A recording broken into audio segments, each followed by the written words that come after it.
আসসালামু আলাইকুম, সবাইকে আমন্ত্রণ জানাচ্ছি আমার দেশ আজকের বিশ্বে। সঙ্গে আছি আমি হুমায়রা নাওচিন। দর্শক, শুরুতেই জানিয়ে দেব সংবাদ শিরোনাম। ইরানে হামলা চালানো উচিত হয়নি, স্বীকারোক্তি ট্রাম্পের। ক্ষেপণাস্ত্রবাহী নতুন স্পিড বোট রজব-27 উন্মোচন করল ইরান। লেবাননের বোফোর্ট দুর্গ দখল করল ইসরায়েল, অভিযান সম্প্রসারণের নির্দেশ নেতানিয়াহুর। রাশিয়ার হামলায় একদিনে ইউক্রেনের 13 শতাধিক সেনা নিহত। চীন পাকিস্তানকে চাপে রাখতে সাবমেরিন ক্ষমতা বাড়াচ্ছে ভারত। মোদির বাসভবনের কাছে উড়ছিল পাকিস্তানি ড্রোন, দাবি জারদারির। দর্শক, শুনছিলেন সংবাদ শিরোনাম, এবারে বিস্তারিত।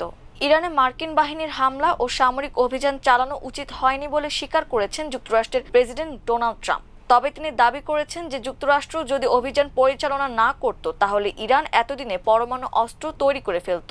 গতকাল শনিবার ফক্স নিউজকে দেওয়া এক সাক্ষাৎকারে এই স্বীকারোক্তি দিয়েছেন প্রেসিডেন্ট ট্রাম্প। সাক্ষাৎকারে 2003 সালে মার্কিন বাহিনীর ইরাকে সামরিক অভিযানেরও সমালোচনা করেছেন তিনি। শনিবার ফক্স নিউজকে দেয়া এক সাক্ষাৎকারে ডোনাল্ড ট্রাম্প বলেন, আমাদের ইরানে যাওয়া উচিত হয়নি, তবে ইরানের সক্ষমতা আছে। যদি 9 মাস আগে আমরা তাদের B-2 বোমারু বিমান দিয়ে আঘাত না করতাম তাহলে এতদিনে তারা পরমাণু অস্ত্র তৈরি করে ফেলত। আমাদের সামনে সম্পূর্ণ ভিন্ন একটি বাস্তবতা হাজির হতো। হয়তো ইসরায়েল থাকতো না, কিংবা হয়তো মধ্যপ্রাচ্যই থাকতো না। তারপর তারা কোথায় যেত? ফক্স নিউজকে দেওয়া সাক্ষাৎকারে ট্রাম্প বলেছেন, মার্কিন বাহিনী যদি চাইতো তাহলে ইরানের সামরিক বাহিনী ও সামরিক সক্ষমতাকে পুরোপুরি শেষ করে দিতে পারত। কিন্তু যুক্তরাষ্ট্র মনে করে যে ইরানের প্রতিরক্ষা বাহিনী দেশটির ইসলামিক প্রজাতন্ত্রী শাসকদের তুলনায় উদার এবং অবৈরীসুলভ। এ কারণে দেশটির প্রতিরক্ষা বাহিনীকে ছাড় দেওয়া হয়েছে বলে উল্লেখ করেছেন ট্রাম্প। আসলে যুদ্ধে প্রায়ই ভুল হয়। জনগণ জেনে অবাক হবেন যে অনেক সময় এমন ভুল হয় যে সবাই নিশ্চিহ্ন হয়ে যায় এবং যে দেশের সঙ্গে যুদ্ধ হচ্ছে সেটি 40 বছর পিছিয়ে যায়। ক্ষেপণাস্ত্রবাহী নতুন একটি আক্রমণাত্মক স্পিড বোট উন্মোচন করেছে IRGC নৌবাহিনী। শনিবার ইরানের রাজধানী তেহরানের ইনকিলাব স্কয়ারে টানা 90তম রাতের জনসমাবেশে আনুষ্ঠানিকভাবে এটি প্রদর্শন করা হয়। ট্রাইমারার নকশায় তৈরি স্পিড বোটটির নাম রজব-27, যা উত্তাল সমুদ্রেও অধিক স্থিতিশীলতা ও দ্রুত গতিশীলতা নিশ্চিত করতে সক্ষম। IRGCর তরফ থেকে জানানো হয়েছে, নৌযানটি 700 কিলোমিটার পাল্লার দুটি সমুদ্র ভিত্তিক ক্রুজ ক্ষেপণাস্ত্র বহনে ও উৎক্ষেপণে সক্ষম। এছাড়া 3 মিটার পর্যন্ত উচ্চতার ঢেউয়ের মধ্যেও এটি কার্যকরভাবে অভিযান পরিচালনা করতে পারে বলেও দাবি তাদের। IRGC আরও জানায়, ইরানের দক্ষিণাঞ্চলীয় জলসীমায় প্রতিরক্ষা ও সামুদ্রিক অভিযানে নৌবাহিনীর সক্ষমতা বাড়াতে গুরুত্বপূর্ণ ভূমিকা রাখবে নতুন এই স্পিড বোট। দক্ষিণ লেবাননের একটি কৌশলগত পাহাড় দখল করেছে ইসরায়েলি সেনারা। এই পাহাড়ের চূড়ায় রয়েছে বোফোর্ট দুর্গ। 1982 সালে ইসরায়েলের আগ্রাসনের পর থেকে বেশ কয়েকটি বড় সংঘর্ষের কেন্দ্রবিন্দুতে ছিল এই দুর্গ। রোববার ইসরায়েলের সামরিক বাহিনী জানিয়েছে, গত 25 বছরেরও বেশি সময়ের মধ্যে দেশটির সবচেয়ে গভীরে অনুপ্রবেশ করেছে তারা। ইসরায়েলি পাবলিক ব্রডকাস্টিং কর্পোরেশনের তথ্য মতে, বোফোর্ট দুর্গ এবং এর পার্শ্ববর্তী সালুকি নদী এলাকার ওপর নিয়ন্ত্রণ সুসংহত করার দিকে মনোযোগ দিচ্ছে ইসরায়েলি সেনাবাহিনী। নাবাতিয়ে শহরের কাছে অবস্থিত বোফোর্ট দুর্গটি দখলের আগে দুর্গম এলাকাটির নিকটবর্তী গ্রামগুলোতে কয়েকদিন ধরে তীব্র লড়াই ও বিমান হামলা চালায় আগ্রাসনকারীরা।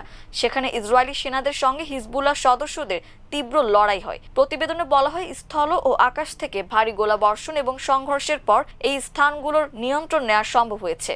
এদিকে লেবাননে ইসরায়েলি সামরিক অভিযান আরও সম্প্রসারণের নির্দেশ দিয়েছেন ইসরায়েলের প্রধানমন্ত্রী বেনিয়ামিন নেতানিয়াহু। তিনি বলেন, আমি ইসরায়েলি সেনাবাহিনীকে লেবাননে অভিযান আরও বিস্তৃত করার নির্দেশ দিয়েছি।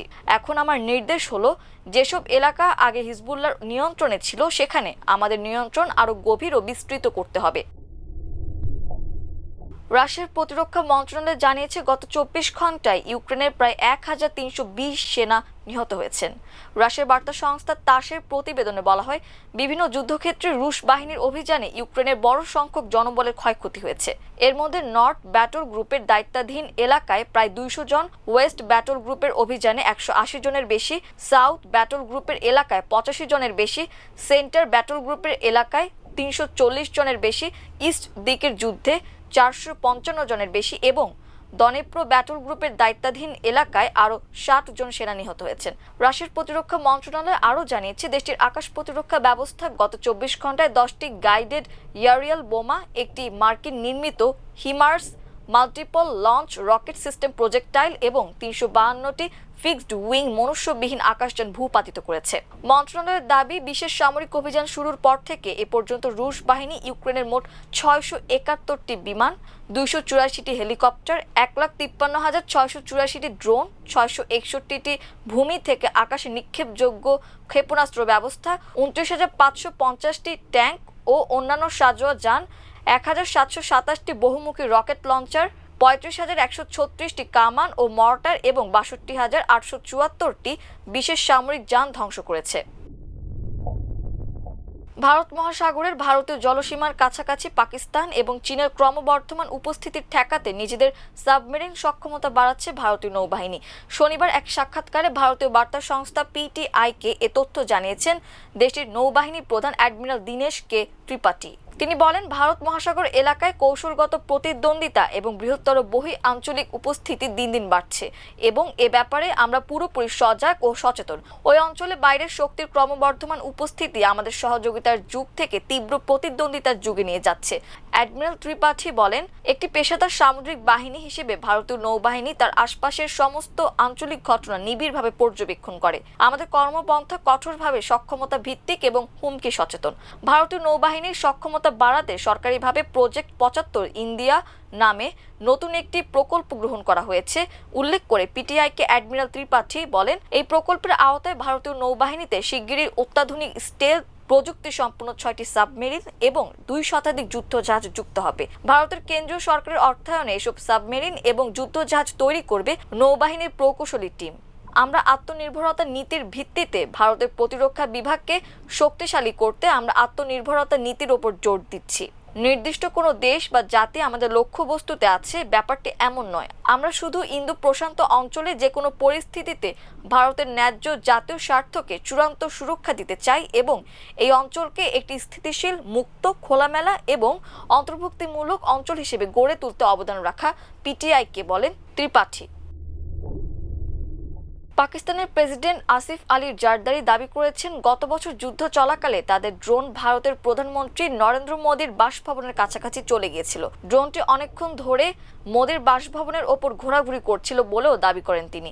এনডিটিভি সহ ভারতীয় গণমাধ্যমের প্রতিবেদনে বলা হয়, সিন্ধু প্রদেশের মোরোতে এক সমাবেশে জারদারি বলেন, পাকিস্তান বিমান বাহিনীর ড্রোনগুলো ভারতের প্রতিরক্ষা লাইন ভেদ করে প্রধানমন্ত্রীর বাসভবনে পৌঁছে গিয়েছিল।